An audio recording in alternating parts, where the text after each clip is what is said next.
NTV.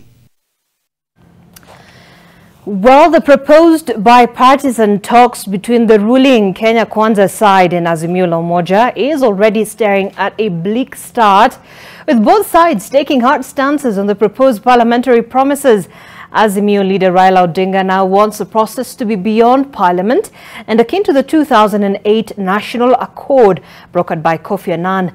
Meanwhile, in a quick rejoinder, UDA has expressed its reservations on Odinga's new proposal.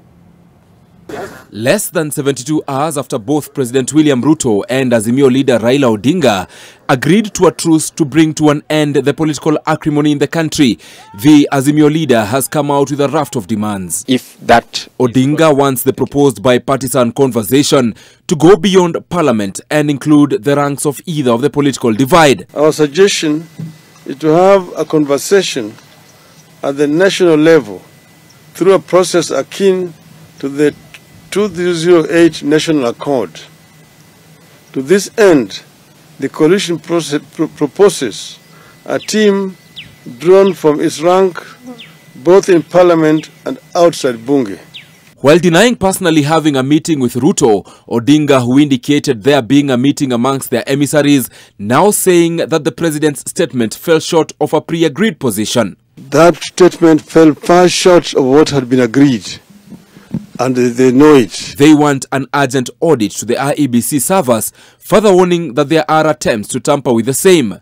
Further, Azimio wants reforms on the electoral body IEBC, as well as fidelity to the spirit of multi-party democracy to be part of the process. The opposition is also demanding that the government shoulders the cost of medical bills accrued by those injured in the protests, as well as for those who lost their lives. We emphasize that all the issues we have laid out in public carry equal weight to us, although high cost of living must be addressed urgently. In this regard, we resolved that the regime must take immediate steps to bring back the cost of unga to Kenya shillings 100 as at the time of the election. We further resolved that Kenya Kwanza must take immediate steps to lower the costs of fuel and put a freeze on the recent increase in the cost of electricity. But even as Azimio heads to Manzoni in Machakos Thursday, expected to name their 7 persons in the 14-member team, UDA is not settled with their latest demands. Secretary General Cleopas Malala calls Odinga's demands as holding the bipartisan parliamentary process at ransom. Malala says that the formation of any body not legally recognized by the constitution or statute laws amounts to living in utopia in broad daylight hallucinations. He further says that the party shall not accept a process outside the purview of the constitution. Ibrahim Karanja, NTV. While the Azimio la Umoja One Kenya Coalition and Kenya Kwanza Alliance are set to hold their parliamentary group meetings before House sittings resume next week to discuss President William Ruto's bipartisan proposal on the recruitment of new commissioners to the Independent Electoral and Boundaries Commission. The legislators are expected to discuss the composition of the proposed bipartisan committee that will be tasked to formulate the terms of references, including resolving the stalemate over the recruitment of the electoral commissioners. Azimio leader Raila Odinga has demanded the reinstatement of the 4 commissioners who were forced out of office on accusation of trying to block President William Ruto's presidential victory. The opposition has rejected the current recruitment formula and accused President Ruto of seeking to use it to capture IEBC for the 2027 election.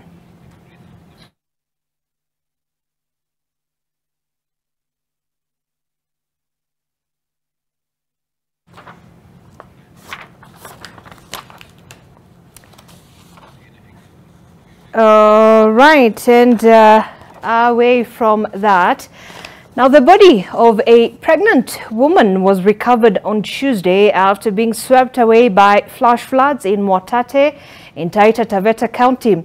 Well, the search is still on for the bodies of her 2 children. The house was swept away by flash floods due to a heavy downpour that has left a trail of destruction in the area. The death brings to 5. the number of people who've so far been killed by floods and landslides in the area. Rose Wangoi reports. Family, friends and the whole village camped at the banks of Mwatete Dam in Taita Taveta County as divers tried their luck to retrieve the missing bodies. Heavy rains pounding the area have left a trail of destruction. Kenye kilichofanyika baada ya mvua kunyesha ni mafuriko yalipita. Meli nyumba zikabebwa, meli zikaingizwa kwa maji. Kuanzia juzi mpaka leo tutafuta meli zingine hatujazipata bado. Sabina Rashid, who was 7 months pregnant, and her 3 children are suspected to have died in the flood waters when their home was swept by the flash floods at Kirongwe village. Anakaa karibu na Korongo, that is a valley ambao huwa ni mto kawaida.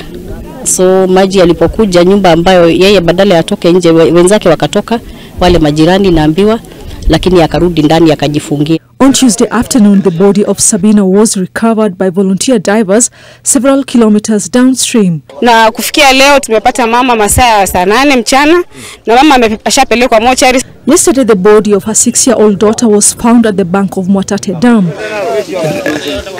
The bodies of 2 children are yet to be discovered. This is a river that has been flowing, alafu ikaja ikapiga kona ikaingia kwa dam. So we are looking like a triangle. So I can give you like 2 kilometers square. So it is a very big operation.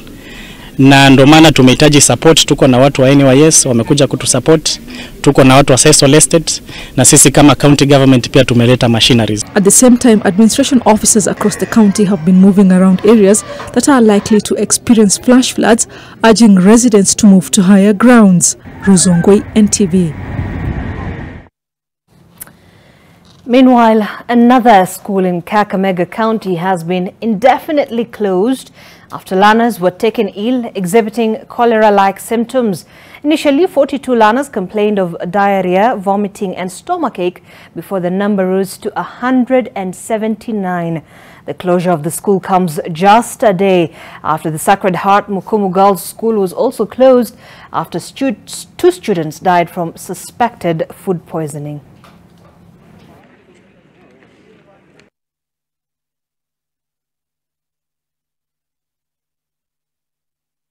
Around 9:30, some of our boys, around 43 of them, were complaining of abdominal pains, vomiting and diarrhea. Of course, the number grew up to almost 179. So the school had to quickly have them admitted at our level 4 hospital. Some of them went to the private hospital. Preliminary results have indicated that there is no typhoid, there is no cholera, but because this is an issue that is affecting the entire school, I want to, of course, concur with the management and the Department of Education for taking a precaution to close or rather suspend learning temporarily, as the public health team of the county together with the national government now look at the root cause of why our boys were having diarrhea, vomiting and abdominal pains. Now, the cash crunch currently being witnessed in counties continues to cripple the already strained operations in health facilities, with counties now facing the heat of an unpaid health workforce. 10 counties have reportedly not paid salaries for healthcare workers for the months of February and March. Well, the health unions are accusing the national government of neglecting the plight of health workers. As of 30th March 2023, 10 counties had not paid health workers the salaries for February and March. They are Mombasa, Kisumu, Kisii, Nyamira, Taita Taveta, Busia, Marsabit, Tharaka Nithi, Nandi and Nyeri counties. If the national government do not solve the issues of funds flow, then we will take a very serious actions as a union for our members so that they get safeguarded. It is an injustice to expect somebody who cannot pay the bills or who cannot sort out the normal operational procedures of life to be at the hospital and actually serve the patient. The counties say their taps are running dry. At the moment, counties, we are on our knees because we are not only missing money to pay salaries for health workers. We are also missing money to buy commodities and also be able to support systems that support health. Health unions say the lack of a streamlined framework which will accommodate health workers countrywide may just be the solution, thus the calls for a health service commission. There is a reason why we need to do an audit since devolution and also have a solid recommendation on how we need to move forward, because our country will not progress even if we call for economic revolution if people are not healthy. It is our request to the Treasury to prioritize after they have hit their debt obligation. The first charge should not be Parliament, it should not be National Assembly, it should not be Senate, it should not be the ministries at the headquarters. It should be the health sector at the village. The county government of Mombasa has a 27% budget allocation on health. We're in the process of currently doing the next financial year's budget. The figures might vary, and I'm of the opinion that they need to vary upwards, not downwards. So far, the Exchequer owes counties 92.5 billion shillings for the months of January, February and March, and 204 billion shillings to ministry departments and agencies. Helen Aura, NTV. And Inspector General of Police Japhet Koome has said attacks on journalists during the protests in the past 2 weeks were not intentional, defending his officers by saying they did not use maximum force. Koome adds that his office has learnt a lot from the protests on how to execute their duties. The IG was speaking at the Kenya School of Government earlier yesterday, where interviews for the search of a new Deputy Inspector General of Police took place. Some of those featuring on the list of the 12 shortlisted candidates from a list of 30 include former police spokesman Bruno Shioso, Acting Deputy Inspector General Abdallah Komesha, Senior Assistant Inspector General of Police Jacinta Muthoni, the Director of Internal Affairs David Mirech, and former Commandant of the GSU Douglas Kanja, among others.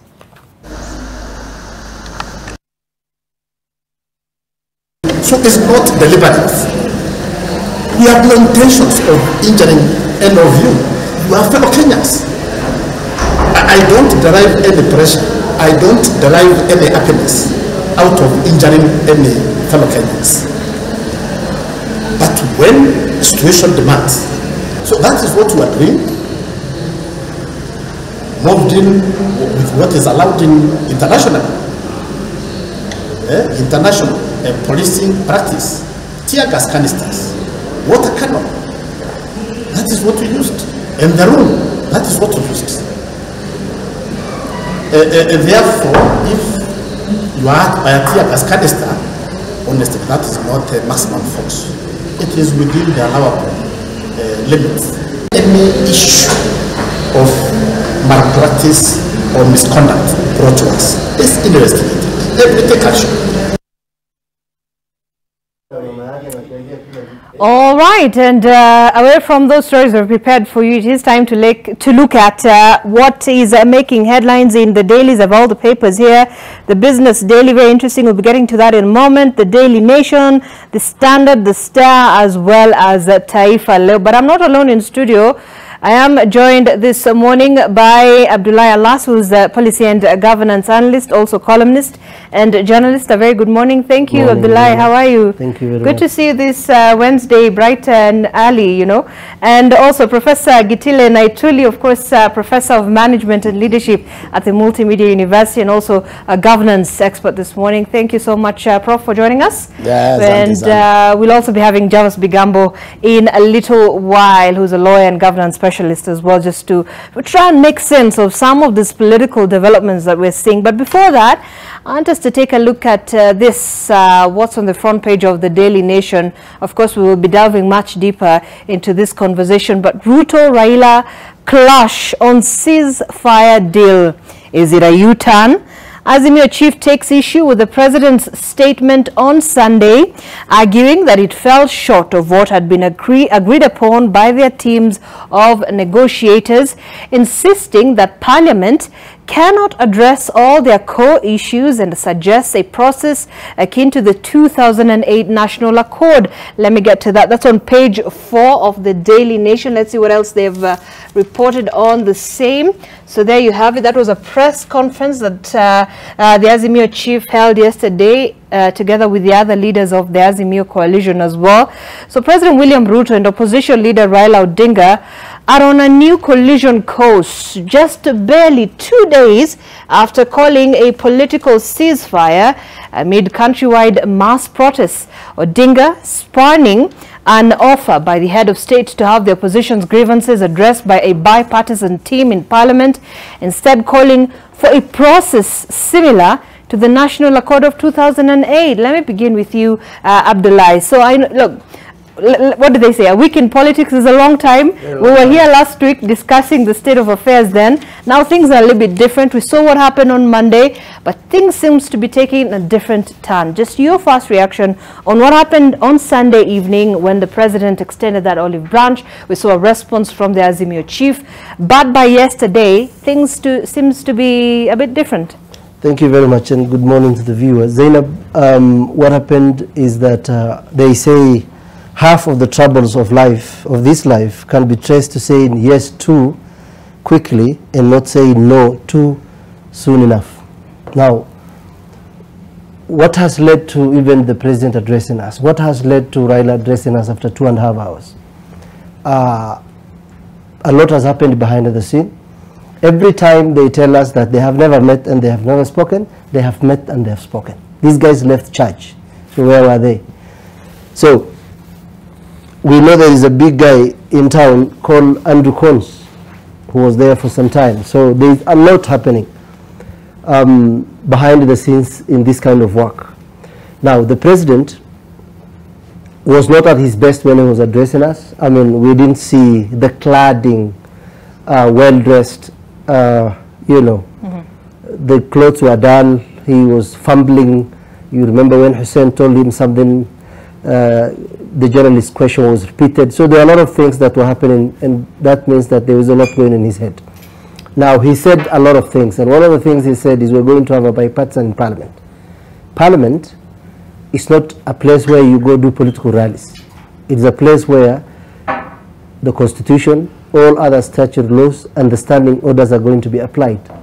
Now, why is Raila coming back to us and say he wants to deal with this thing outside Parliament? One, he doesn't believe he will get a fair representation in Parliament because UDA, first of all, I don't think there is anything called Kenya Kwanza or Azimio. It is UDA and ODM. Who is running the show? It's Ruto on that side. Who is running the show on this side? It's Raila. But these are two coalitions. Well, they are coalition in terms of paper and complying with the law. But if you look at what's happening, Musalia Mudavadi will no longer be a party, leader because he's now a state officer or a public officer. The same with Musalia Mudavadi, the person who will remain there is UDA Ruto, now who is the president. Now that has happened. Why does he want to be outside Parliament? Outside Parliament is a place where he will have representation. Now, were there people in both Ruto's camp and Raila's camp who were confident, who knew? I'm sure there are. People like Murkomen, people like Cheriot, people like, Kindiki must be on the side of Ruto. The other side, Orengo #1, and then we will have, Mother Karua, Kalonzo Musyoka. You don't tell them, and then you come to them with this kind of information. There will be, I will not have allowed myself when I'm a stakeholder in a coalition and then you go talk to someone and come back to me without even consulting us who are in the street together. So I think Raila said yes too soon or too quickly.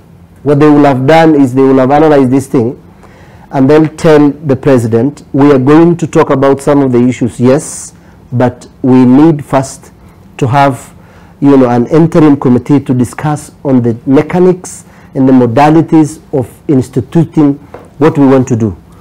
Now, if you are talking about the selection panel already, these are gazetted people. So we have the lawyer who's going to, the advocate is going to tell us more. But I think those guys were already there. You say you want to reinstate Cherera 4. That is a done deal. They resigned, they left. Maybe they can go to court and ask for their gratitude. Because once you resign, then you can ask for your rights. but reinstating them. There was a scrutiny on the server by the Supreme Court. That is settled. So there are some things that I was just telling you off air, that Raila's cost of living approach and diesel talk is just a dessert in the menu.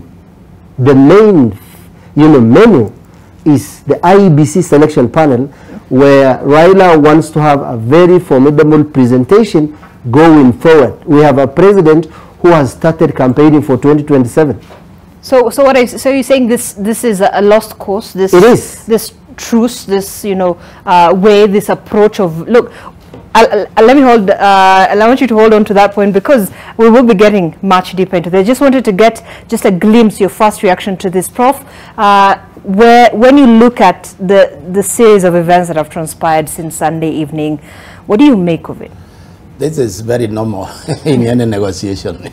There is nothing. The give and take? Yeah, there is nothing strange here. You see, what they decided was to agree to talk. Agreeing to talk first, you talk about talks before you go to the issue, which is for discussion. So what is happening here is placing themselves in a position where they can find the space to talk about the talks, because they have not even started talking about how to deal with this thing. Because I think there are weight issues which actually need to be worked outside of that Mbunge, because the moment you go to Parliament, you surrender to Parliament rules and regulations, the way Parliament works, standing orders and all those things.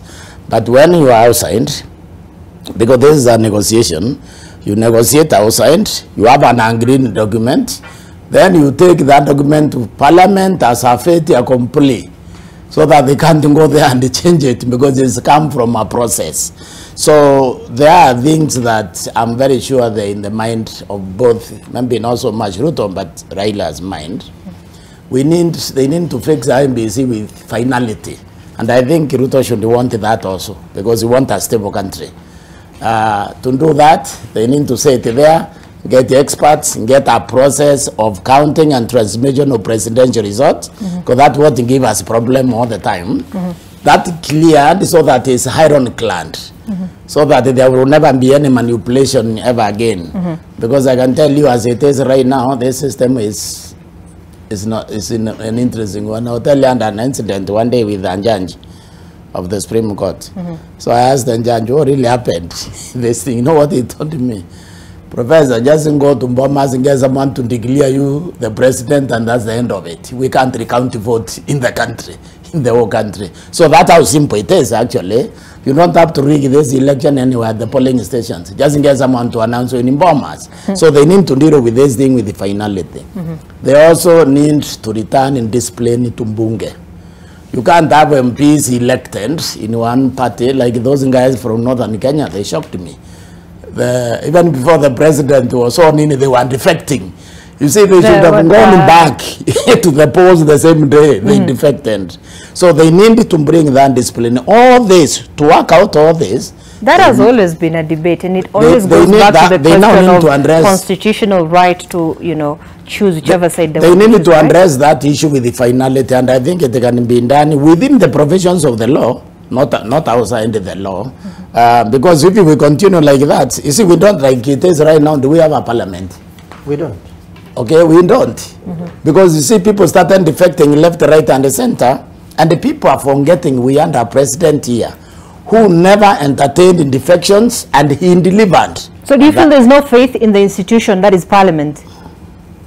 There's no faith in this institution. That's why I'm saying now, to restore the faith in these institutions, it may be necessary for these people actually to have a structured discussion akin to the 208, because look here, even the constitutional commissions, which the framers of the constitution intended to create a fourth arm of government to guarantee our rights, Uhuru Kenyatta has 10 years and demolished those institutions. He was hiring people to them before advertising. He used to advertise when he had already identified doing into hire. So, so Raila is right here, and I believe Ruto too, because Ruto has an interest in the stability of this country. Eventually they will follow that model. And it's not because of anything, because they need also to remove suspicions. You see, the moment they continue suspecting each other, this problem will proceed, and you know this country is like hanging on a thread. We are almost towards collapse. I was seeing here that the 20 counties have not paid salaries for 4 months now. Right. Those who have failed are taking overdraft, abandoning us more within debt. So the country is in a very tricky situation. We need to build the confidence in ourselves and the other investors so that the businesses can come back and they start making money and creating employment for us. All right. Javas Bigambo, thank you and welcome to the studio, lawyer and governance specialist. We are just trying to dissect, trying to understand, make sense of what is happening so far. Last week you were here in a panel and we were just discussing the state of affairs then. Things are a little bit different now. From where you sit, before we get into the legalities and all those things of this bipartisan approach, parliamentary approach, what do you make of the steps that have been made so far? Well, of course, Sunday evening came as an interesting moment for the citizens of this country and as well the region, the East African Community region, and even much relief to observers around the continent and around the world because of the kind of ease that had now visited us by way of the olive branch and the invitation that had been given by His Excellency President William Ruto and the positive response from former Prime Minister Honorable Raila Odinga. And Kenyans had quite optimistically looked forward to being warmed by the campfire of bipartisan discussions and the politics that would hold the both sides in terms of the negotiation.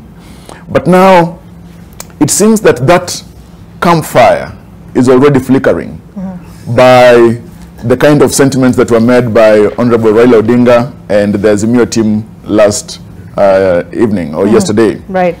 And this just brings to the fore the kind of politics that are playing on both sides. Already after the sentiments by Honorable Raila Odinga, there were critical reactions from parties that are very close and leaders elected on the side of Kenya Kwanza. Already you can also see that if you look at the demeanor of the Kenya Kwanza team yesterday during the presser, and the demeanor of the the demeanor of the Azimio team yesterday during the presser, and the demeanor of the Azimio team on Sunday night during their presser, very different. Right. It is though that on Sunday evening there was no much time for reflections and consultations amongst the Azimio team. Do you feel they were caught off guard with the president's extending an olive branch and all this? Well, it's possible that they may have been surprised, but Raila Odinga may have learnt of it much earlier. Right. But now to bring the entire team to have deeper critical reflections, the time may not have been there.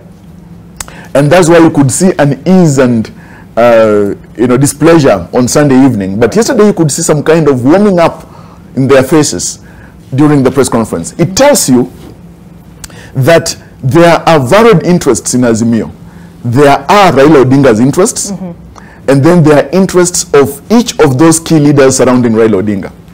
And I think after deeper reflections, the introduction of the issue to do with a process akin to the 2008 approach, National Accord approach, they feel that the interests of the other parties could be catered for through that kind of process, by that of inclusion. And remember that it seems to me the secret here is two things. One, to make sure that you push the boundaries so that you raise the stakes, and that's what Raila Odinga is consciously doing. Secondly, to make sure that if you are using an approach that is akin to the 2008 National Accord process, then it means that the implementation of the recommendations that will be then be passed by Parliament will be binding, because parties are always bound by their own pleadings. But beyond that, it is a question of an inclusion of external actors in the implementation. And that inclusion of external actors in the implementation, whether people want to look at it realistically or not, is a cheeky and sneaky way of pushing for an inclusive government, which, whether you want to baptize it any other thing, is already a government of national unity or coalition. That is the possibility of the infamous handshake. Exactly. Right. Yes. I actually don't believe, and this probably time will bear me out. I don't believe the Raila Odinga together with the Satimio team are interested with joining the Ruto government, because I can tell you why. These people don't trust William Ruto. So they want to trust the law. And that's why they are saying, look, let's work outside, follow 280 Mondo, work outside. What will go to parliament is what we have agreed.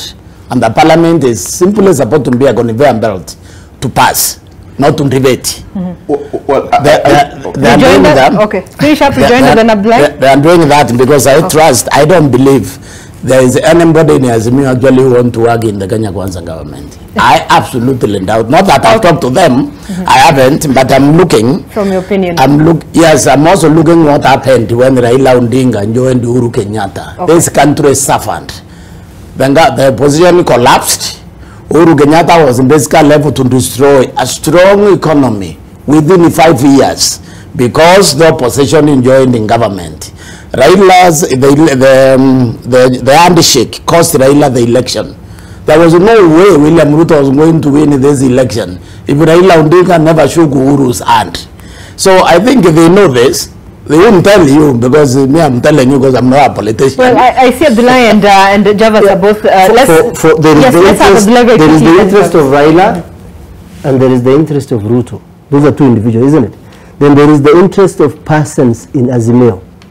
What does Mother Karua want? What does Kioni, former MP, want? What does Kalonzo Musyoka want? What does Oparanya and Wamalma, the former devolution cabinet secretary and the lawyer want? Now, if Raila does not want to shake hands, is he certain that everyone around him does not want to join the Uhuru government? It is very, very difficult for politicians to stay in the cold. But the Prof says it is okay for him. They already do not trust the government. Is it Raila or everyone else? Everyone, these people want a clear road to 2027. These people have concluded that they can make William Ruto a one-term president. Well, that is debatable. That is debatable because if they could not defeat him when he was not in government, defeating him when he has the state and every other apparatus with the systems we know in Kenya, Ruto came to power. He did two things that were either good or bad.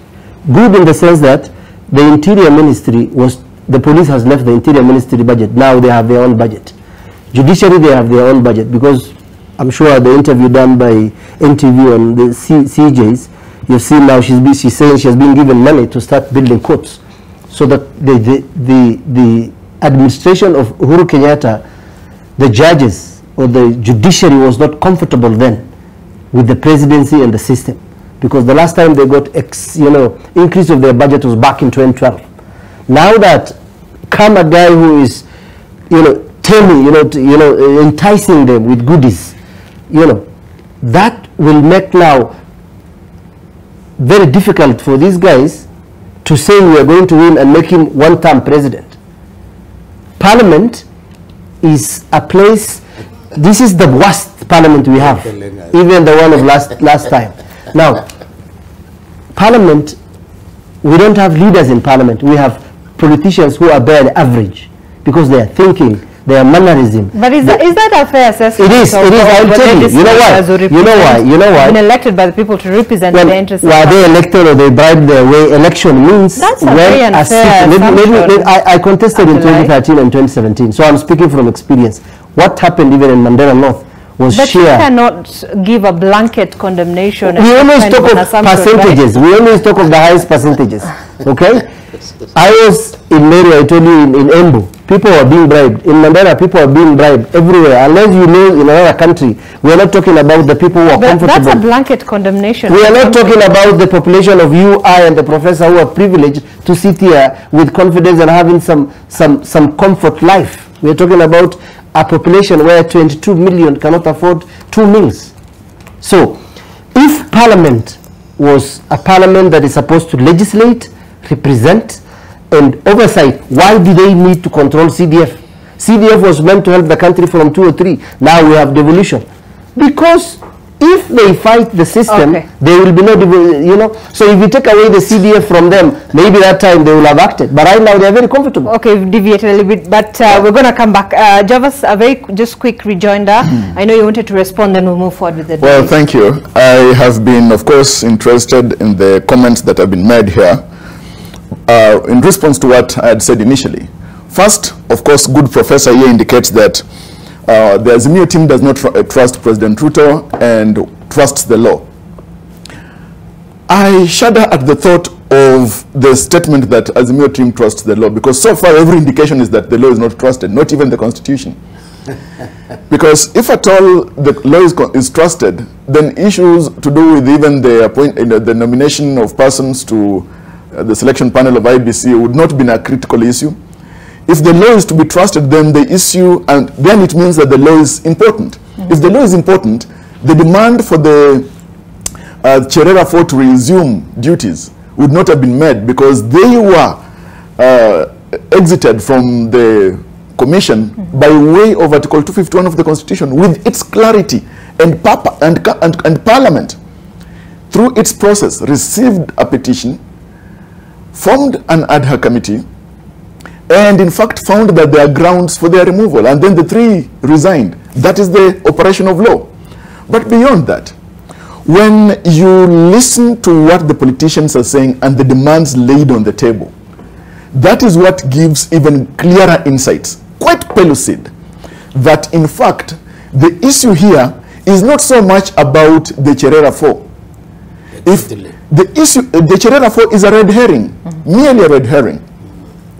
The issue of the high cost of living came to their minds yesterday, because on Sunday they never spoke about it. They talked about Azimio. Now, the issue is there are clear political interests that suit these top leaders of Azimio, and then it's being iced with the issue of the high cost of living. Now, the high cost of living is a very important thing. If Raila says, for example, that we must use a process that mirrors the 2008 National Accord, what then was that process that mirrors?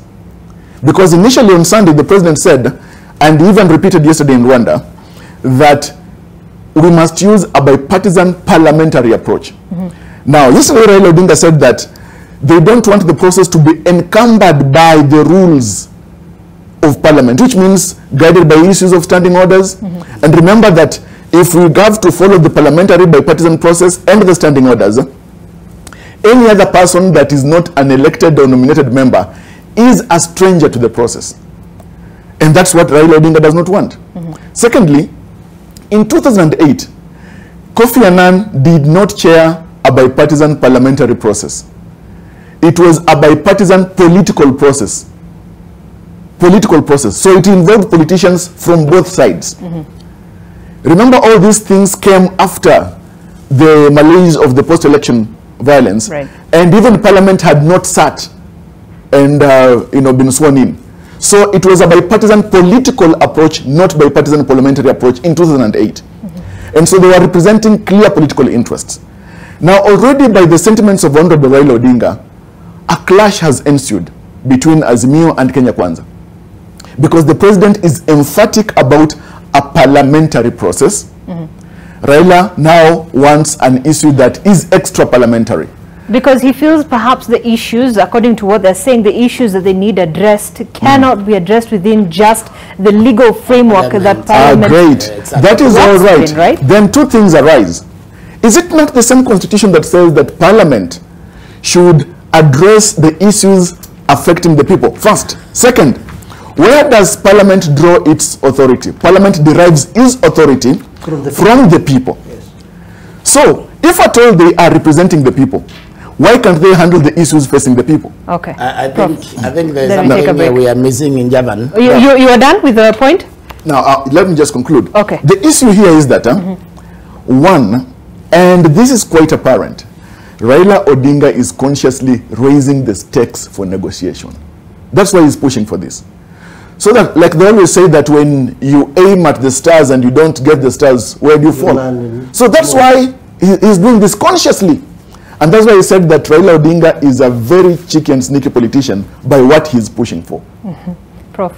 So Javan, I think I like his conclusion. That's what I wanted to say, that some demands like resettlement of the Serera, for that won't happen, but you make the demand anyway. I want to make this very clear.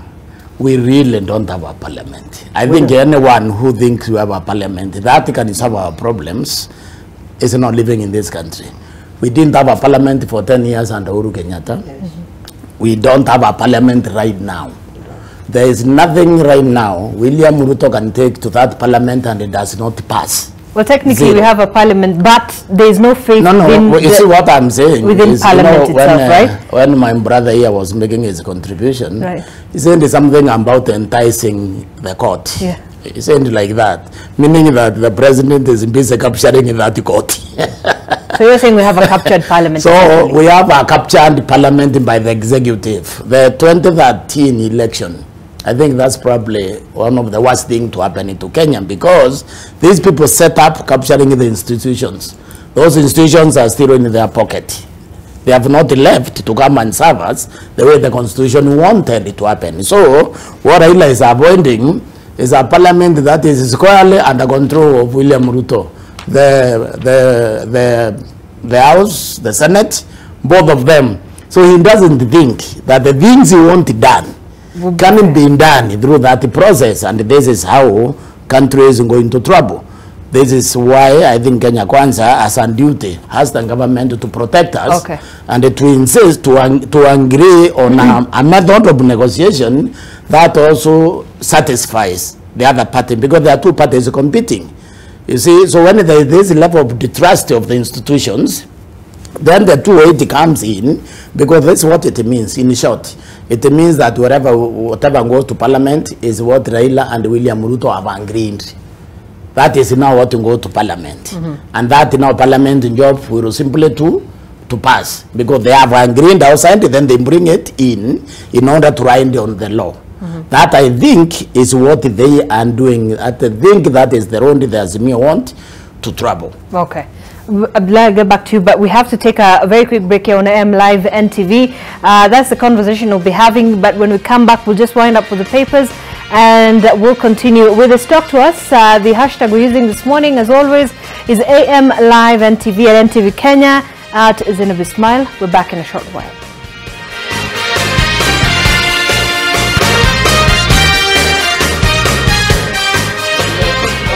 All right, and thank you for staying with us. You're watching AM Live on NTV. It's just 52 minutes past 6 a.m. and we're trying to make sense of the latest political developments. We're winding up on the paper, still on the Daily Nation actually. I just wanted to mention this, which is on the second page of the Daily Nation. Congratulations, Mr. President, a winner is finally declared and a fallout ensues. This is actually a book that was written by former chairperson of the IEBC, if you can remember, Ahmed Isaac. It was one of the most tense elections there. Now in the fourth installment of the ongoing serialization of Ahmed Isaac's Hassan memoirs, Referee of a Dirty Ugly Game, the former chair in this particular publication remembers the evening he decided he would announce the winner of the 2013 presidential election, the calls he made to Uhuru Kenyatta and Raila Odinga, and the different reactions he received from the two. Now those two calls and the announcement the next day were perhaps the hallmark of his reign at the commission, and they would come back to haunt him days later. This is a splash on pages 2 and 3 of the Daily Nation. It's a book that the Daily Nation has been reviewing in terms of just the serialization of this particular book, a Referee of a Dirty Ugly Game. So you can perhaps, if you wish to, and it's actually very interesting because it comes at a time when we're having a very intense discussion on the issue of electoral process in our country. I don't know, we don't have time to take a look at that much deeper, but there's also this other big issue. Shock of 7 billion annual pay for 90 megawatts. A Senate committee investigating the high cost of electricity was yesterday stunned by revelations that an independent power producer is paid 7.36 billion annually for producing only 90 megawatts of power. The Energy Committee was told this particular company, I think it's Rabal Power Plant, signed a 20-year deal with Kenya Power with a contract set to end in 2030.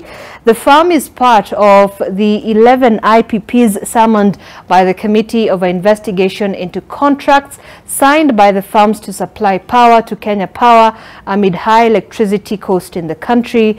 The lawmakers now want the firms to explain how much they're selling electricity to Kenya Power and why they're being paid in foreign currencies, mainly in US dollars and euros. And according to that audited account for the financial year ended June 2021, KenGen supplied a total of 8,443 gigawatt hours of electricity and was paid 44.8 billion. But on the other hand, the IPPs only supplied 3,000 gigawatt hours, which translates to about 30% of the total power, but were paid more than 56 billion shillings. So this is one of the things that we're also focusing on. Prof, I know you want to comment on this, because this is another thing that is currently sort of developing right now.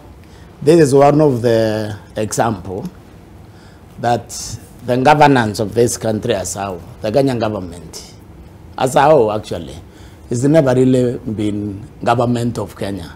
It's a continuation of the colonial state. What was the colonial state? Exploiting the people of Kenya. So this government has never shifted its money from exploitation of the people. When you look at these IPPs, there is no government on earth that cares about its people who would be paying these people this money. And I'm surprised that these people, parliament, they are saying at revelation. Everybody knows that the IPPs, that Kenya Power and Lighting, pays KenGen 5 shillings and 20 per unit, when the IPPs are paid from 48 shillings per unit to 173 shillings per unit. I had the statistics, I was trying to look for them here. These are statistics in the Kenya Power Public Portal. And then the parliament says they have a revelation. Because if we under parliament, this parliament will cancel those contracts. Those contracts are anti-Kenya. There is one of these things in Turkana, paid in foreign currency, meaning countries importing air. That's how you are paying in foreign currency. That's how you end up paying in dollars. At least this one uses diesel. So maybe there is justification for paying them but the wind in Turkana. So what I'm saying here is this country, if this process they are starting now can return the government to us, because this government is not with us also. It's just like all the previous government. And I want to give you an example, because the cost of living issue she talked about. We are very brilliant economists. These people know they cannot solve our food problem by importing food or importing tractors. They know that, but they are doing it because they are doing business. They are doing business of the misery of the people of Kenya. They know that if they remove the taxes or no agricultural inputs, Kenyans will feed themselves because they will deploy themselves. Because our problem is taxation as it is in fuel. But why are they not doing that? Because we see ourselves as people must get rich on the back of the suffering of the people of Kenya. That's how the Muzungu saw himself. That's how subsequent government, except the Kibaki government. That's how all the other government have seen it themselves. But is that fair to say? Well, it is. When you can allow, whole government when you can allow a situation like this to exist in our country, when you can allow this, that's what it means. When you can come in, like the Uhuru Kenyatta government came in, found a contract already signed by the Nusu Mukate government about the SGR, which was cheaper, you open that contract and then you negotiate this up once. What are you doing? Will you negotiate up once with the same people? So the truth of the matter is that we have never produced somebody who loves this country and who will protect us from gangsters, because there's gangsters all over. We have never done that, and it's very unfortunate for this country. Okay, yes. As a leader, Zainab, you do not need to love this country. You need to respect yourself as a person. And now that the Prof has mentioned Kibaki, the late Kibaki, I will say what he said when he came to power. I will quote him. And I quote, he says, "I am inheriting a country which has been badly ravaged by the years of misrule and ineptitude." That's Kibaki. "You have asked me to lead this nation out of the present wilderness and malaise on the promised land, and I shall do so." Now, the only person I think in Kenya as a president who has looked at the critical issue of the citizen is Mwai Kibaki. Why? He looked at the economy. Now, Kenyan state, the people who crafted this state, they crafted it in a way that it only helps people in power and those around them. Look at what's happening with this, political drama right now. What is happening with Raila Uhuru right now is a political prostitution. Why do you want to talk about institutions that you're going to improve, yet you're telling us about cost of living? If you look at the current budget that is going to be passed on 30th of June, because I think we are remained with March, April, May, and then June we are going to pass the budget on 30th, both the county level, at the assembly, and the national level. If you look at that budget, agriculture and education got some money, yes, and manufacturing haven't got a lot of share. The other money that is put around is the money they want to steal. If you want to look at corruption in the judiciary, they say, Ahmed Nasser will tell you, you look at it in the judgment. When someone tells you bring an evidence against a judge, this is a country where people will tell you in the street, if you can buy a judge, why do you need a lawyer? So, our governance system, the people who crafted this state, it is not for Kenyans. How? Why don't you invest in agriculture in Mandera, Wajir, Garissa? Today or tomorrow, I'm writing a letter to the CS Agriculture, and I want to ask him what programs are there for Northern Kenya. We have farms. We have dryland farms and we have rivers. But Abdullah, this is a perennial issue. Why is it perennial? Why is it perennial? Why is it perennial? Failed to address some of these particular issues, right? My dear, He is arguing well of his I studied governance and I researched on it. Why is it the same? Why are people in Turkana dying of hunger 60 years after independence? Yeah. There was a Chinese road built in northern Kenya. From Garissa to Badogashe. It's already 2 places. This is the first rainy season. 2 bridges have been swept away by water. What does that mean? The Turkish and the Qataris built roads towards Moyale is intact, and we got more tornado raids in Marsabit. Wajir County had power blackout for the last 7 years. You want to tell me the men and women who are in charge could not solve a problem of power? Why is it that we have power in Mandera at least 23 hours or 20 hours for the last 40, 50 years? And yet Wajir County had no electricity for 7 years, 60 years after independence. It's a design, my dear. Okay? Now, I want to say today and congratulate NTV and what they are doing. I'm a media person. Of late, the editorial people or people in charge of NTV have come out with very authoritative reporting. Why? They chose to do it because the men and women who are in charge of this place have made a decision to say that we are going to do our work as journalists. Our work is not to praise the government. Our work is to analyze data, report facts, be impartial, but hard-hitting facts. What does the memo does in this studio? So the design is this: unless and when we do civic education in this country and tell people about not only rights but responsibilities and obligations to this country. Whatever Kenyatta did, whatever Moi did, today his sons are nowhere in this scene. Okay. So we need credible men in offices. We have members of parliament from Northern Kenya. My own member of parliament. People are giving contracts to relatives. So what has that to do with the law? So it goes back to the kind of the integrity characters of men of the leaders that we have, and a deliberate capture by the elites. There is no difference between the poverty level in Nyanza, in Central, in Kisii, in Meru, or in Mandera. People are poor in this country. So unless we call it out, Zainab, and say we don't have leaders, I told you, we have average members of parliament. If they were leaders, they will have told Ruto, we are not going to pass this law. It's not favoring Kenyans. We have to do public participation. You are the executive, we are parliament. 3 arms of government, and you must respect that. How many men can tell that to Ruto? Okay. Let's hear from Javas. So we were here, but of course we ended up in a larger conversation on the integrity of our leaders as a country. I hold the view that Kenyans seem to be very comfortable for a very long time with being tails that are being wagged by the dog here being the political class.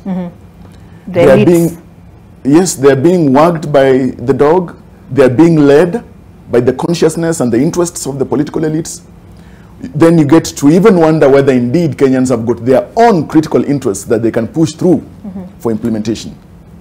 And that is why I still hold the view that even the current happenings in Kenya, even the issues to do with the power costs in this country, it is a bourgeois conspiracy to sustain bourgeoisie interests against the popular interests or the interests of the proletariats. Wait, Abu, maybe just explain to some of us who perhaps didn't get that.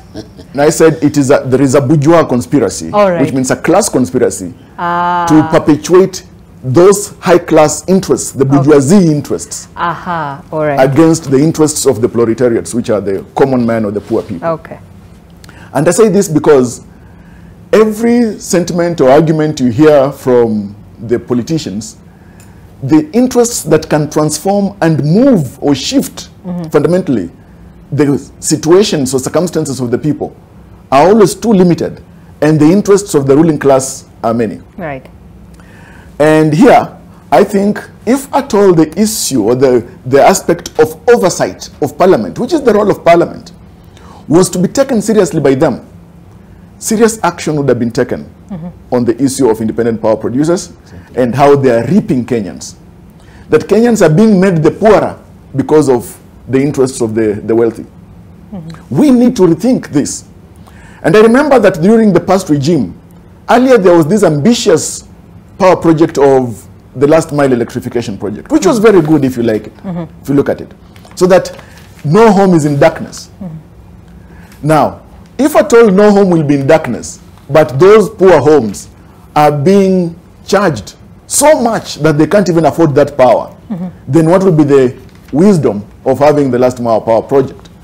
And that's why I think we put it on the shoulders of Parliament to ensure that they revise, they review the existing high costs of independent power producers. Today, as I sit here, Western Kenya is facing a critical problem with regard to the state of schools there and health. 2 schools already, the Mukumu Girls and Butere High School, have been closed because of... suspected food poisoning? Not just suspected, confirmed, because 2 girls have died in Mukumu Girls. Correct. And cases confirmed in Butere Boys. I have not had a single politician even mention it, speak about it. Even yesterday's press conference by Azimio, nobody raised concern about the state of education, the state of healthcare in our public schools. It goes back to the interest?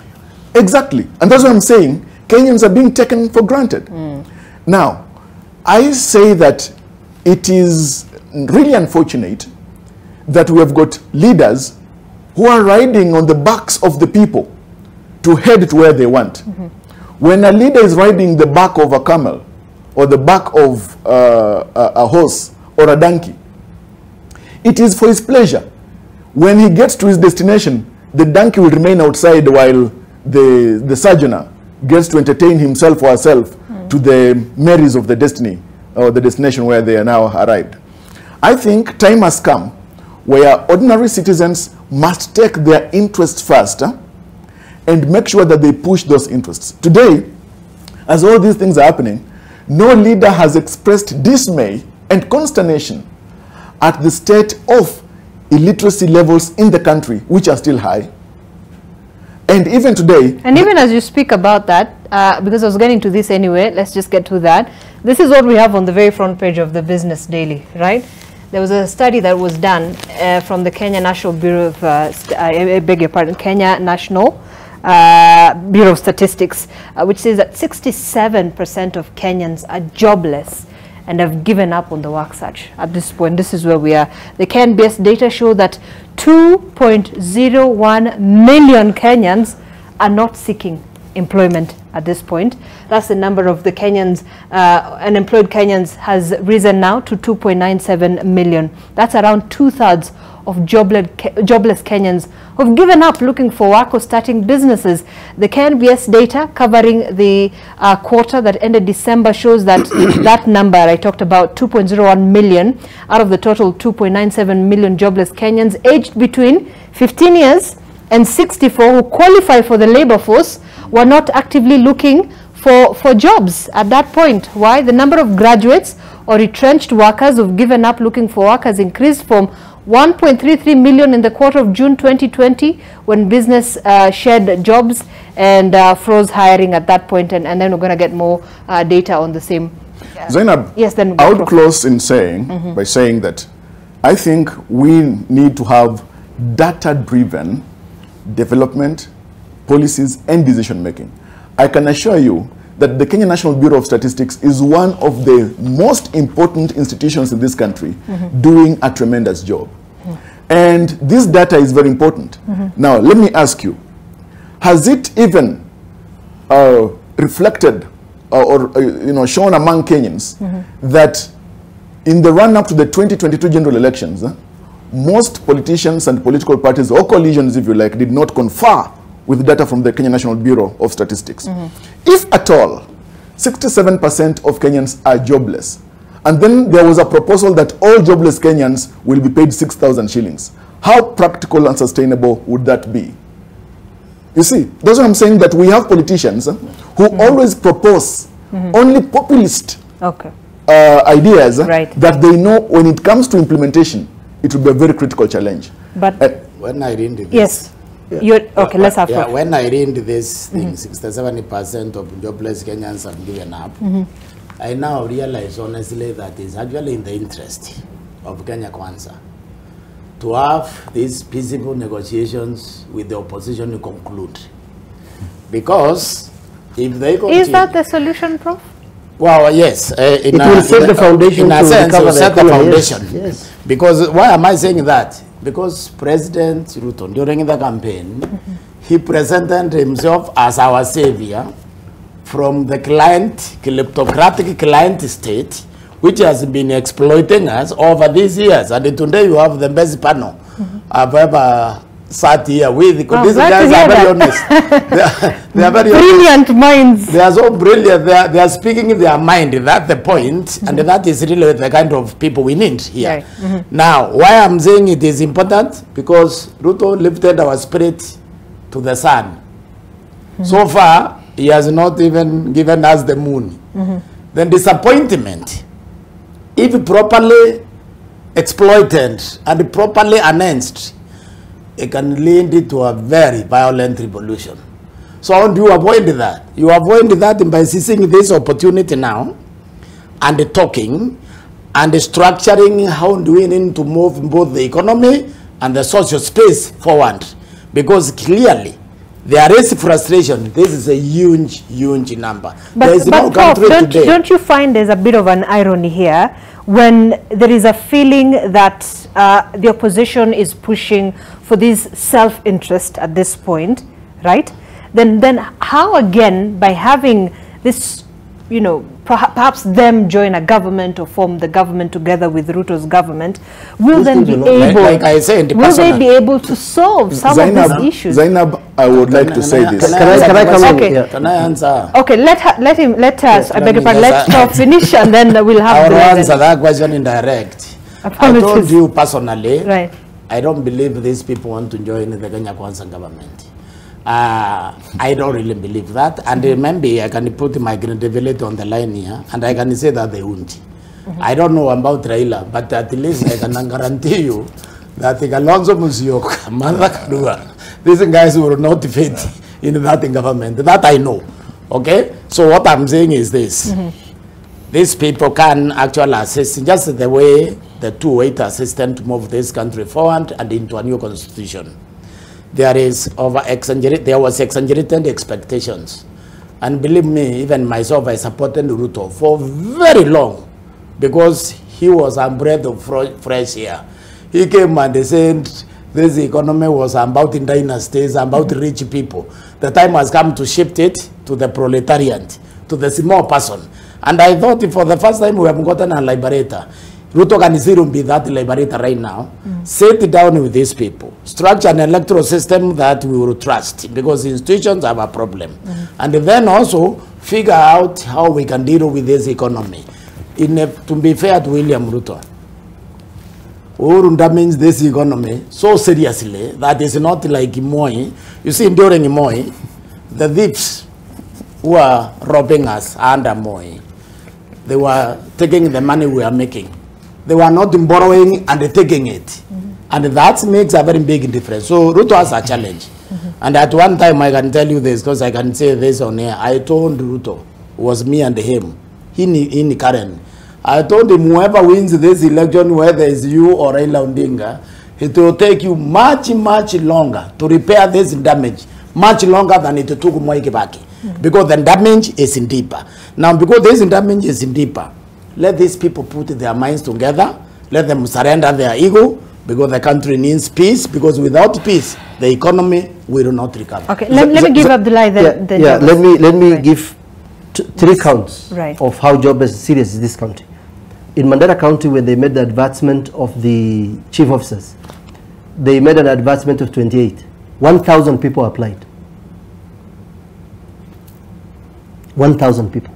There were only 3 other Kenyans from other parts. The rest were people from Mandera. Now, in Wajir County, they made an advancement of about 30. That's what they employed. 2,000 and above applied. In Bomet County, they made an advancement of 293 slots. Okay? 23,044 people applied. So that definitely just speaks of this. Now, what's happening is this. Right? The last 5 years, according to Kenya National Bureau of Standards, we have produced 5,000 doctors. Only 1,000 have employed. 4,000 doctors in this country are jobless. The population between 20 and 24 years, which are around 400,000, have given up. Now, when a 20 to 24 years old gives up, what does that say about the society? When did even a 24-year-old hustle? He just fresh from graduate. But now he is looking at a blink, future where there is nothing coming in the offing. Ruto promised us a lot of things as a president, but the footing he started with was wrong. If I was his advisors, I would have told him, do not employ more than 18 cabinet secretaries and 18 permanent secretaries, and we don't need cash. Yeah, we don't. You cut expenses. You read the Riot Act to the government that there will be no tea and no mandazi. You take your tea and mandazi from home. And no why do you pay someone who is earning 700, 8,000 shillings mandazi and tea? Why don't you say we're going to cut the expenses? NHIF that we are very proud of is only consuming 2.9 billion of our money. Yet 30, 40 billion is stolen. Ruto went to Germany and Europe the other day to borrow 50 billion. EACC, a government state commission, has tabled, and I've read the report, that we lose 609 billion on theft. It's not corruption, on public theft. You're losing 609 Kenya shillings on public theft. You're going to Brussels and Berlin to borrow 50 million. Are you not sick? This country does not need 1 shilling from outside. It needs honest leaders. Kibaki proved. When Kibaki took the government then, he was on a wheelchair. And 1 year later, when Kibaki left this country, we were funding our budget and we had surplus. Certainly. Yeah, people should read and look at what Kibaki did. What did Kibaki do? Kibaki started fighting corruption and public theft in this country. And he refused to borrow. He never borrowed. And everything was cheap. Life was cheap. Now, Ruto was part of Uhuru's government. He can't tell us about Ruto. He was this guy dashing with white shirt and yellow color. Anything Uhuru did, Ruto was part of it. But he was the vice president. But when he did take over power, he did now that speak of a country that was already in a dilapidated state, a deplorable when you take such government, if you look at theory of practice of government, when you take such government, people should look at what big government, bloated government, high taxation and inflation. What is inflation? Inflation means There is high demand and very little supply. So Ruto was supposed to come and say, now this is what I'm going to do. This country, I am going to change it. Okay. I cannot be number one in this country, maybe beat Kibaki, but I'm going to be number 2. What he will have done is employ less cabinet secretaries and don't bring a lot of politicians. Employ permanent secretaries, don't employ. Today, how many cast members are in the offices? Why is Parliament, the legal department, not sanctioning those cabinet secretaries who allowed cast members to go to the office? All right. Why does a cast member, where there is a court order that you cannot go to office, you cannot pay them salary, you cannot do anything until the matter is determined? The first rule of good governance in the world and in this country should be observing, obeying, defending, upholding the 2010 Constitution, period. Okay. Jarvis. Good. Well, Professor has humored me when he said that, these guys in Azimio do not want to join government or to be part of government or associated with government for that matter. And I wonder, when is it that Professor Naituli arrived in Kenya? Because evidently, of course, he's new in Jerusalem. And I say this because politics by its nature is the struggle to access power, control resources, and distribute the same resources for the benefit of the people. That is politics.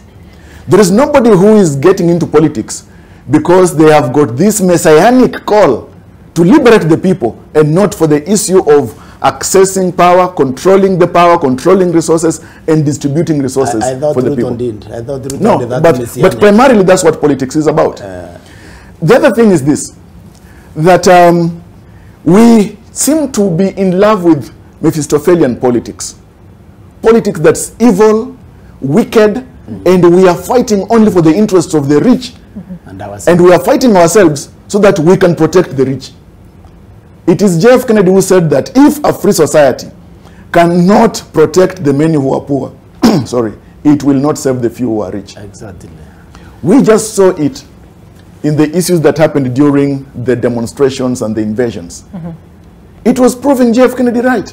If a free society cannot protect and take care of the many who are poor, it will not serve the few who are rich. Now look at where we are. If at all the issue of reforms, whether in power supply, reforms in agriculture is very important. Reforms in matters election management is very important. Should that be at the core? Not just at the core. Have I heard any person, including even Azimio that's pushing for it, talk about implementation of the recommendations that were made by the Supreme Court during the presidential petition judgment? Those are very critical recommendations by the Supreme Court. I have not heard any speak to those recommendations. But it is the same opposition who say they do not even agree with. No, but the issue is, even if you don't agree with the judgment of the Supreme Court, do you also disagree with the recommendations, which are very sound? Exactly. Secondly, I have not heard a single member of Parliament or even Azimio speak about the recommendations that have been made and contained in the IBC's post-election evaluation report about how to improve the issue of election management, and including the issue of electronic management for elections. Those recommendations are critical. They may disagree or even dislike Chebukati. Those recommendations are very vital and speak to improvement of election management. And that is why I'm saying that the political class is pushing for their own interests. And I can assure you, the interests of Azimio, much as it's being capped with the issues to do with reduction of the cost of living, I am sure none of them is talking about the real interests that actually are affecting the people. The other thing is this, Zainab. Our tax regime is a problem. I know that it will be the work of the bipartisan parliamentary team to map out the length and breadth of what is it that they will consider. But have they even demonstrated consciousness on the issue of the tax regime, which in fact the 12th Parliament, that was fully supported by the NASA team and ODM, recommended, including the 8% tax on petroleum products in 2018. The other thing is this: we, the people, in pursuit of exercising our political rights as contained in Article 38, I have not heard a single person talk about the mess the fuss and the fiasco that's always the political party primaries. That should be part of the issues that the ordinary people are pushing in these kind of reforms at a time such as this. Because we'll find ourselves there when that time comes. But we are blaming IBC when even political parties that we belong to are the biggest problem, the most translucent, the most institution that has been institutionalized, that has no credibility, in fact. For instance, why do we have direct nominations, which in fact deny the members of the party the right to determine who is it that they desire to represent them in particular positions? Right.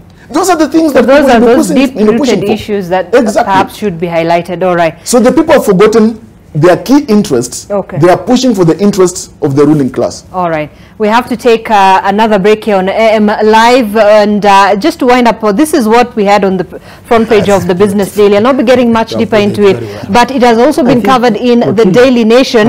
And we have very startling numbers in terms of the employment trends in Kenya from 2019 all the way up to 2022, and what those numbers represent in terms of the rate of unemployment in the country. Then there's this issue, the pain and suffering as thousands go without pay in 20 counties. That cash crunch, Treasury blamed for delays in disbursing funds to the devolved units. This is affecting all those counties at this point. And Kenyans to pay more for goods as Treasury raises excise stamp fees. That's what we're talking about, the issue of taxation. Well, the increase coming at a time when the government is seeking to raise revenue from the excisable goods despite the protests.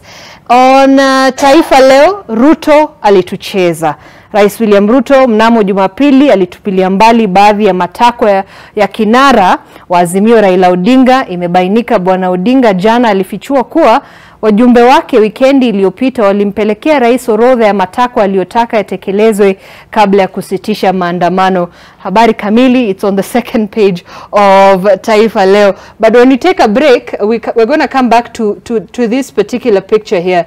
And because this is what I think will be very important for us to just take a look. It's a caricature here on the Daily Nation. Let me try and just widen that, so you can see this picture here, and there's a window there. We need fuel to go down, we need unga, but there's an agenda here. Agenda 1 is IBC, Agenda 2 IBC, Agenda 3 IBC, Agenda 4 IBC, Agenda 5 IBC, and then others. Is that where we are at? Let's take a break, we're going to be back.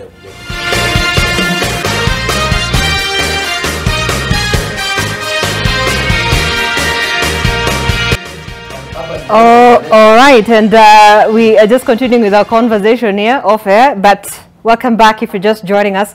You're watching AM Live on NTV, and we're just trying to make sense and understand the latest that has been happening. Of course, that issue of a bipartisan parliamentary approach to resolving this political standoff that we have seen. And of course, Raila Odinga, who is leading the opposition, who says that some of the key issues that need to be addressed need to be done outside this parliamentary approach, and is now talking about a national accord kind of a dialogue, something that happened back in 2008. Maybe if I can just pull up something here from our Kenya Law Review document. This is what we had that was documented back in 2008, an interpretation, sort of an act on the agreement on the principles of that partnership of the coalition government. So agreement of the principles of that coalition government, talking about the preamble, which was a crisis which triggered by the 2007 disputed presidential election, brought to the surface deep-seated long-standing divisions within the government. And with this agreement, they were stepping forward together as political leaders to overcome the current crisis and set the country on the new path. As partners in a coalition government, they say they commit themselves to working together in good faith as true partners through constant consultation and willingness to compromise. And there was a couple of key points here on this, National Accord and Reconciliation Act of 2008 that came from that, dialogue, that national accord that was brokered between the late President Mwai Kibaki and Raila Odinga. There are key points. I'm just going to quickly mention some of those key points. There was going to be a Prime Minister of the government of Kenya. The Prime Minister would be elected member of the will be an elected member of the National Assembly. Each member of the coalition to nominate one person from the National Assembly to be appointed the Deputy Prime Minister. The cabinet to consist of the President, the Vice President, the Prime Minister, the Prime Minister and Deputy Prime Minister to only be removed if the National Assembly passes a motion. The composition of the coalition government, which will at times take into account the principle of portfolio, and the National Accord and Reconciliation Act to be entrenched in the Constitution. They said, having agreed on the critical issues above, they now take the process to Parliament. It will be convened at the earliest moment to enact those agreements. Of course, that happened, and that formed then an Act of Parliament necessary for the amendment of the Constitution. This was actually dated the 28th of February 2008, and it was signed by His Excellency, the late former President Mwai Kibaki and Raila Odinga, who was then the Orange Democratic Movement leader. He still is, and it was witnessed by President Jakaya Kikwete, who was the president of Tanzania, and Kofi Annan, who was also the chairperson of the panel of the eminent African personalities. Now we're here, and now there is that talk of this bipartisan, yes, Prof, this bipartisan parliamentary approach. I actually want to defend Raila. I don't think that's what Raila is looking for. This is so when they say, like, we want to move away from this parliamentary approach. I want to explain what they mean. And the national accord, akin to what happened exactly 2008. Yes, this is what I see. This is what I see Raila saying. I don't believe Raila wants to join this government. Believe me, I don't think so. That's what he says. What he doesn't want is to surrender this process to a parliament that he has no control. You see, the UNDA controls both houses in terms of you have the speaker and that person. So whenever you take an instrument in a parliament, you can expect it to be battered. And the speaker may very well agree because the speaker doesn't come on your side. So what Raila wants, there are at least 25 issues here.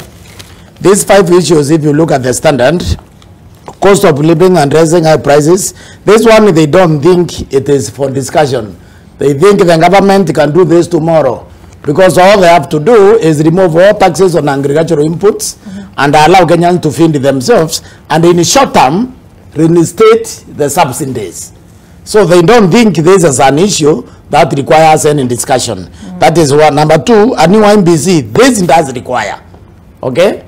Now, they don't want the parliament to be the place where this is discussed. They want it to be discussed in a similar committee, but not because he needs to be prime minister or anything like that.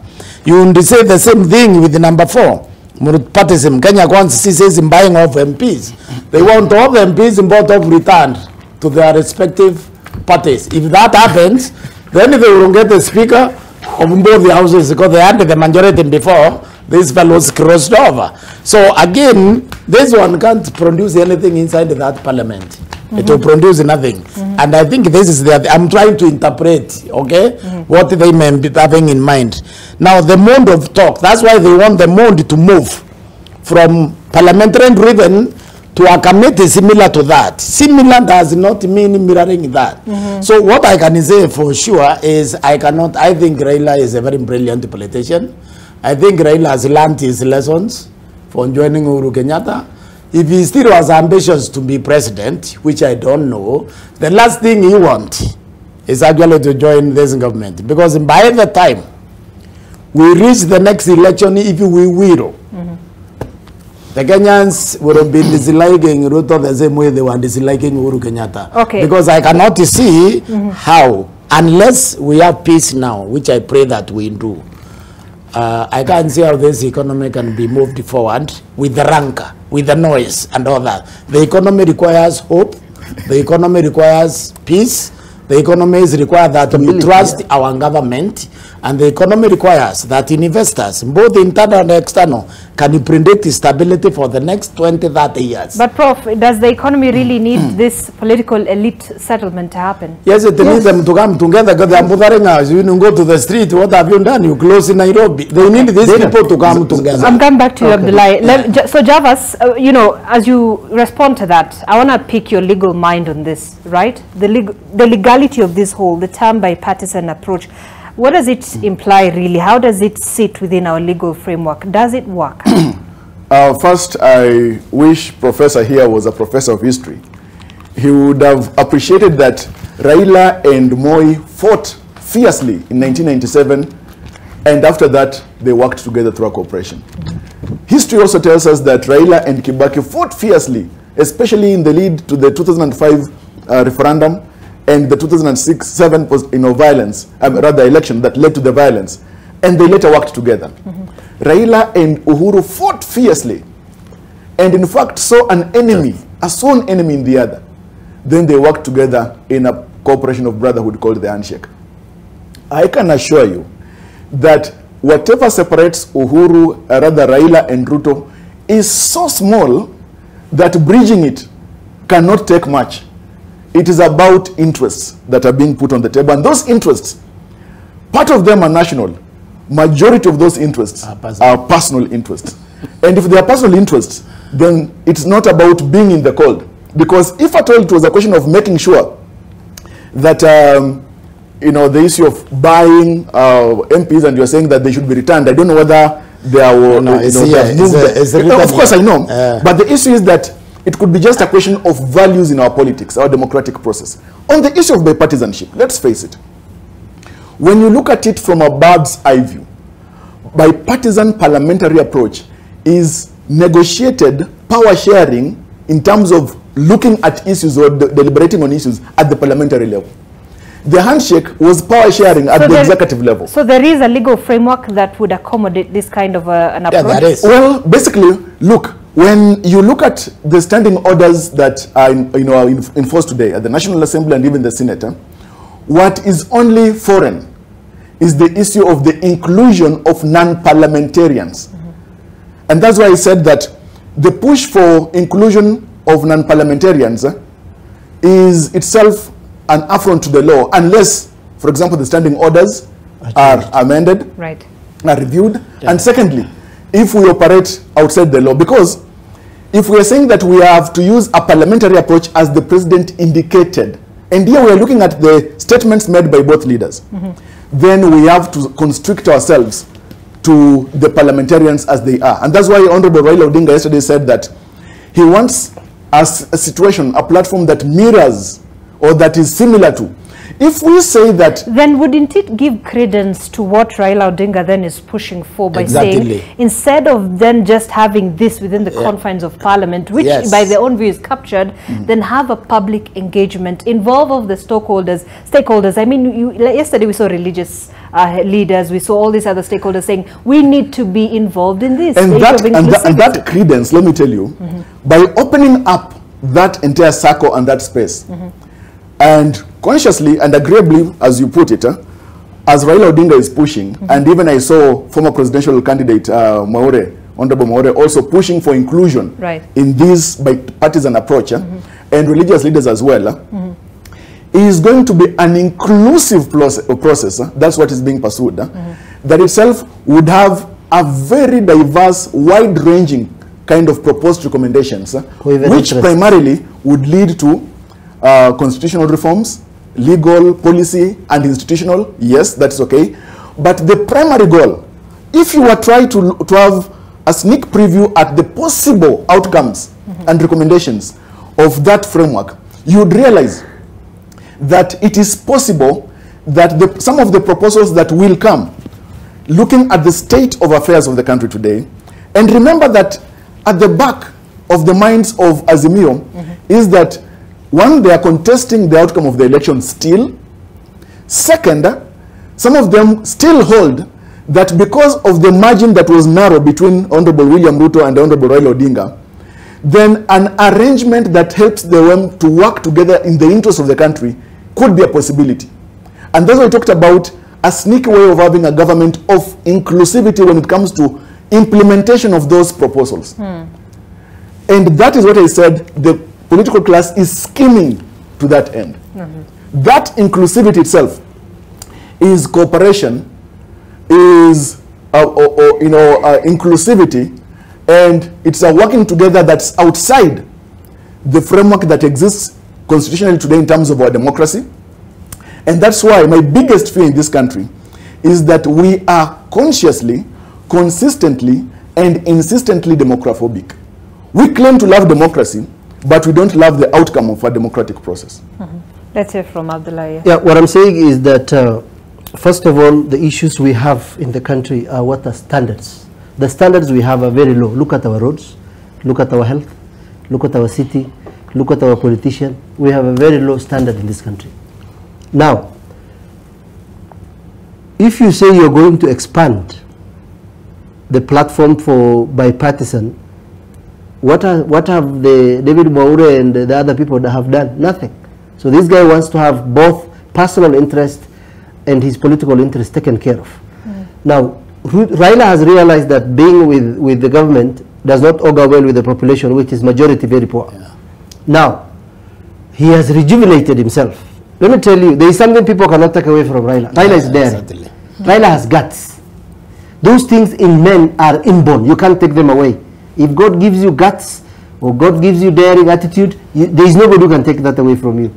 Because he has dared Moi. He has dared Kibaki.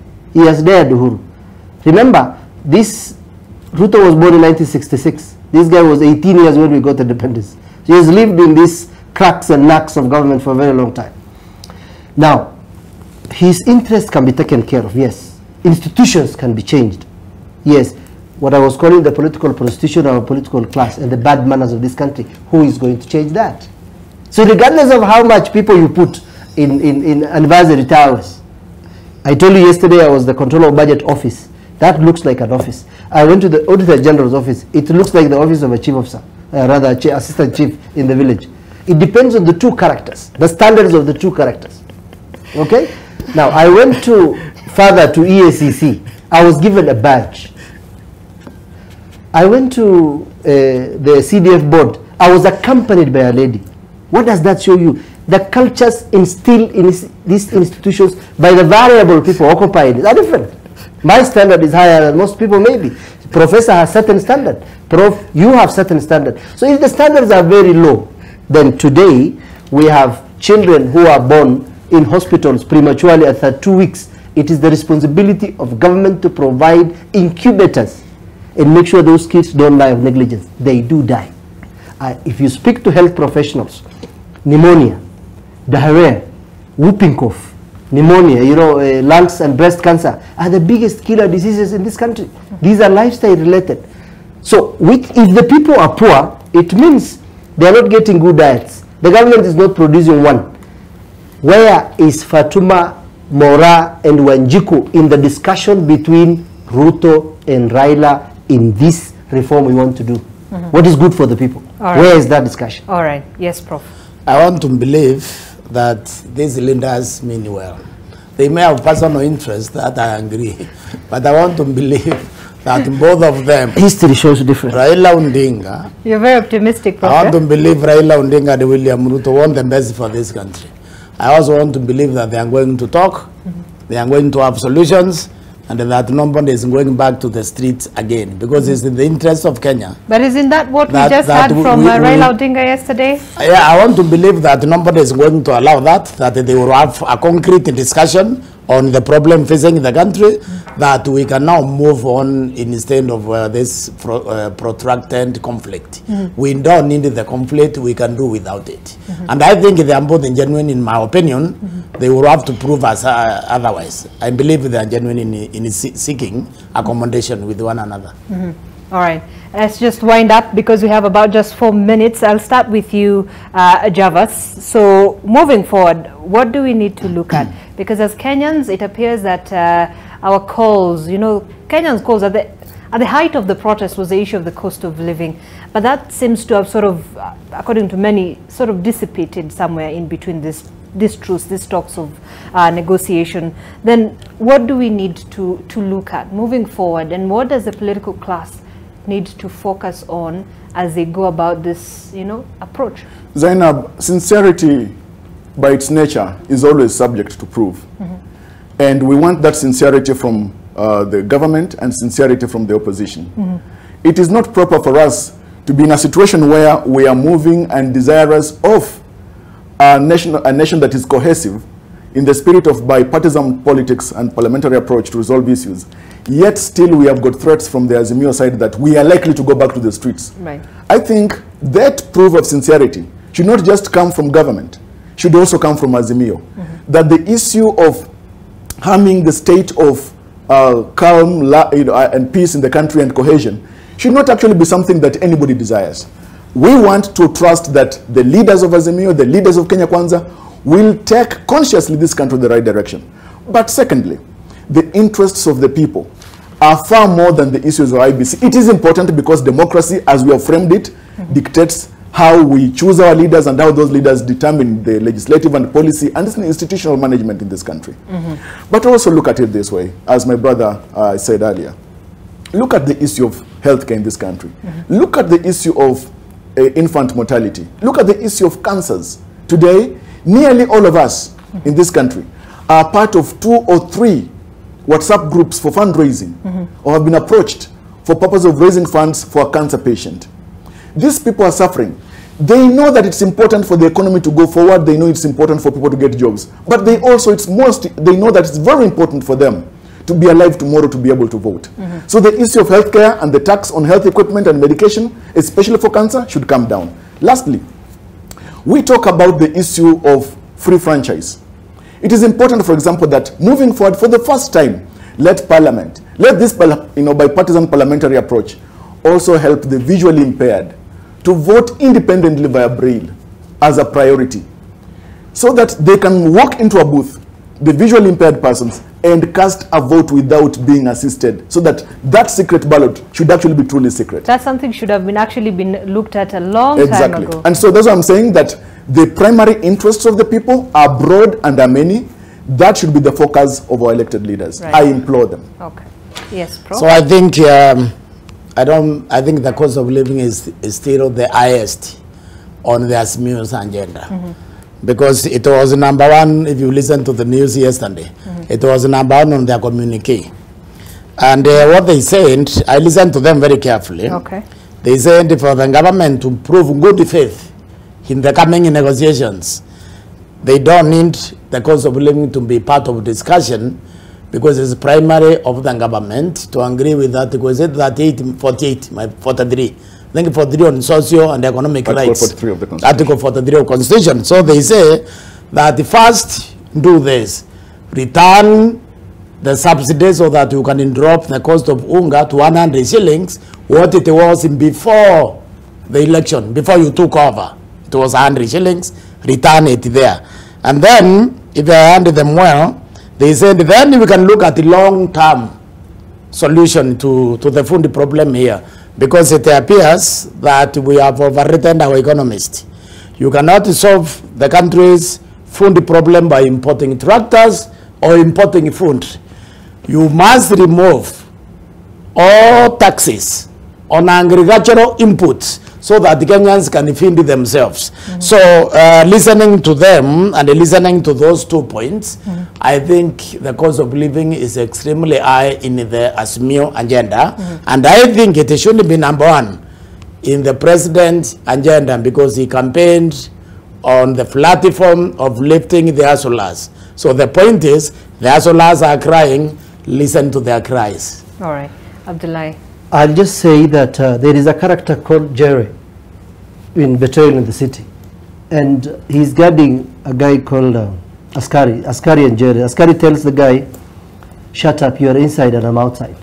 And then Jerry tells him, did it ever occur to you that the outside of this cell might as well be the inside of another? Now, Ruto should know that he should not behave like the Askari, who thinks, because the guy is inside in jail, yes, but you're equally outside in a bigger one, but you're there the whole day. You're there the whole night guarding him. So he is one is closed in a scoop.